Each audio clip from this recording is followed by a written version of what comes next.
Hey folks, in this video we're talking about collision theory. Boom, boom, boom. Look at these things colliding. Anyway, we got a few objectives here. I want you, dear viewer, to be able to explain how collision theory is used to describe the behavior of chemical reactions. The behavior of chemical reactions. We're going to use collision theory to describe it.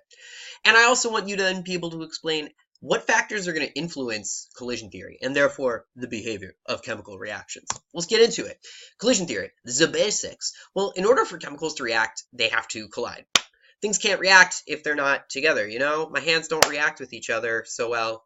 I can't make a clap if I don't have them collide. The same thing is true for chemicals. They have to collide together if they want to react or interact at that point. Chemicals aren't just like magical and can't poof through space. Not too much. A little bit though.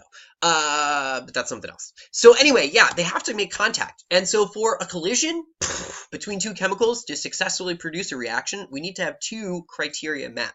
The first of those is that chemicals have to have the correct orientation. And we can kind of visualize this if we think about like a pen. In this case, I have a marker and its cap.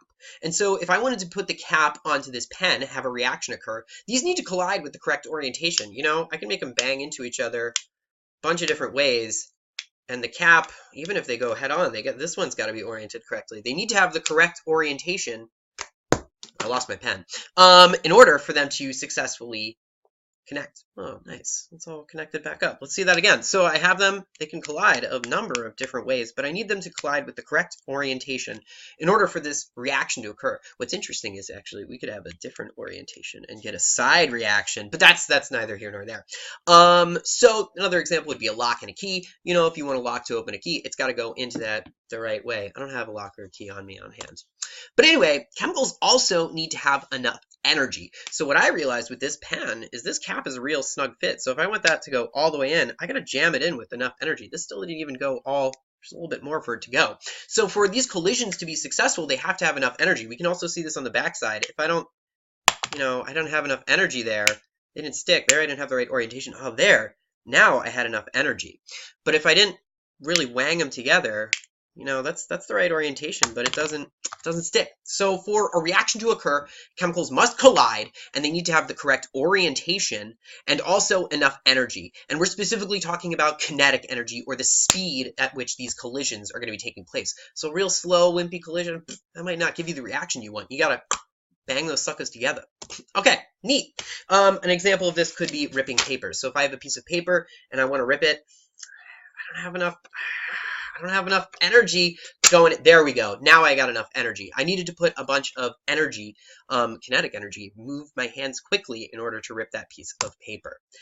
Generally also breaking stuff is a good example of this. If you got a hammer and you want to smash something, you're not going to hit it real soft. You're going to wang that fool. Anyway, the rate of a reaction, how quickly that reaction takes place. Does it take place over a minute, a second, a year? Well, that's going to be affected by a few different factors. And so, yeah, that can determine if a reaction is going to be quickly or if it really doesn't happen at all, or maybe not in our lifetimes. So, talking about energy inside of collision theory, because this energy is the thing we're going to talk about a lot in this unit. Kinetic energy of these chemicals is going to be influenced by either adding or removing heat. And we're generally going to call heat thermal energy. You could go a lot of different definitions with heat and fight me on this one, but I'm on this side of my computer and you're on your side, so I don't know how that would go down. But anyway, when heat or energy is added to a chemical, it's going to typically or sometimes be converted into kinetic energy, the energy of motion. So you add heat to a thing and it moves faster. We've seen this before when we studied particle theory, and we saw that adding temperature, increasing the temperature of something means that the particles are moving faster. So when we add heat, thermal energy, particles move faster, we see an increase in temperature. It's all tied together. So when we increase the kinetic energy of a reaction, it's going to cause increase the kinetic energy of particles that we want to react. It's going to increase the rate of reaction in two different ways.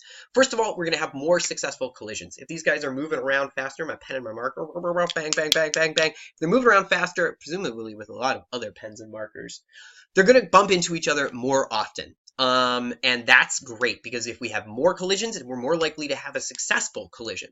And also, our faster chemicals are going to pack more punch. You know, if they're moving around faster, we're probably going to have the energy we need to actually get that on there. Nice.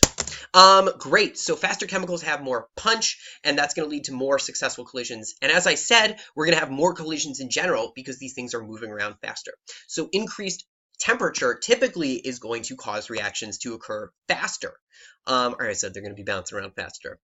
Yeah, so heating a reaction is typically then going to increase the rate of the reaction, adding thermal energy, which then turns into kinetic energy as we see the temperature go up. And so this isn't always true because chemistry is full of exceptions, but it's generally true. For our studies, it will be true.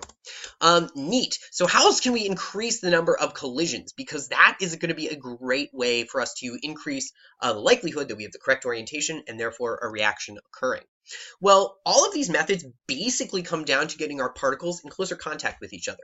And so we have three general methods we're going to talk about. The first would be increasing the concentration, how many particles we have inside a particular volume.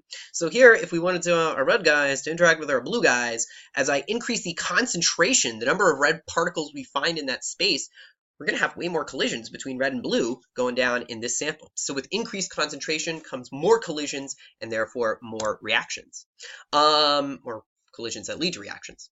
The other thing we can do, or another thing we can do, is increasing the surface area. And remember, surface area is the total area of all the surfaces of a three-dimensional object. So here's a three-dimensional object, and we can imagine it breaking that down into these surfaces that make it up. And so we can figure out the area of these surfaces, and that is the surface area. Just another example of surface area in case you're fuzzy on your geometries. Here we have this triangular prism, and we can imagine breaking that dude open and determining the area of each of its faces to give us the surface area. Well, by increasing the surface area of our reactants as we put them into a reaction, typically by crushing them down real tiny, what we can do is have more surface area. So if we imagine this cube is part of this larger cube, but then we break this dude up, and now, instead of only 1, 2, 3 of its faces being exposed, it's going to have the other faces exposed as well. So it'll have twice as much surface area by breaking this fool apart. That's great because if we have more surface area, there's more places for collisions to occur. Instead of just bouncing off the front, we could have something bouncing off the backside as well. More sites for reactions to occur or collisions, and therefore, yeah, more collisions gives us typically a faster reaction. And another thing we can do is increase the pressure of gases, how tightly squeezed our gases are. And this is going to produce a similar result to increasing concentration. So here we see an increased concentration of our different particles. And here we get the same effect basically by squishing our container down or increasing the pressure, which essentially amounts to increased concentration. Neat. Well, basically, we want to get more particles into a smaller space to increase the rate of a reaction. So let's talk a wee bit about catalysts before we wrap this puppy up. So catalysts are chemicals that participate in a reaction, but they're not consumed. They're not used up. So you use your catalyst and you can use it again and again and again. It doesn't get destroyed like the other chemicals or reactants. And catalysts can increase the rate of reaction in a few ways. One thing they can do is help with orientation. So you might have your chemicals move and interact with a catalyst, and the catalyst holds them just in the right way so that they can interact together. It could also reduce the activation energy, which I want to talk about in a later video.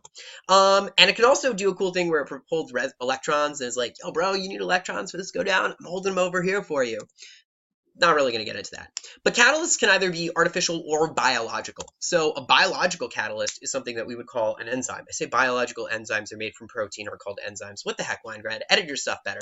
But anyway, artificial catalysts, not enzymes, are often very, very important in the chemical industry. Not often. They just are. They're really important in the chemical industry. They do really dope reactions really well. Anyway, that's the end of this video. I hope you understand how collision theory is used to describe chemical reactions. Remember, things got to collide in order for them to react. And I hope you understand the factors that are going to influence collision theory, or at least influence reactions under the lens of collision theory. Anyway, ta-ta. Have a great rest of your life.